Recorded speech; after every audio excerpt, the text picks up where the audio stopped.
ជំរាបសួរពុកម៉ែបងប្អូននេះប្រភេទរុយ BSS នេះពុកម៉ែបងប្អូនហើយខាងយើងខ្ញុំក៏មានផ្គត់ផ្គង់ពងរុយដែរពុកម៉ែបងប្អូនមានរងថ្ងៃពេលវាកើតជារុយវាផឹកតែទឹកឯពុកម៉ែបងប្អូនហើយបើតកៅ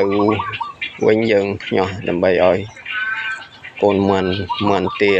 ធំអាចស៊ីបានបាទនេះវាអត់ចេះផ្អើលទេពុកម៉ែបងប្អូនសិតថារុយនៅវាទៅកន្លែងនោះកន្លែងវាពង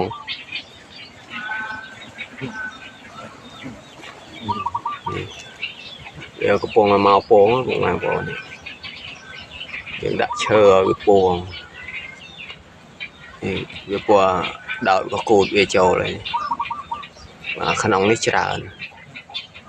នេះបាទពុកម៉ែបងប្អូនត្រូវការពងរុយអីអាចទំនាក់ទំនងមកខាងកសិដ្ឋាននឹងបាទសូមអរគុណ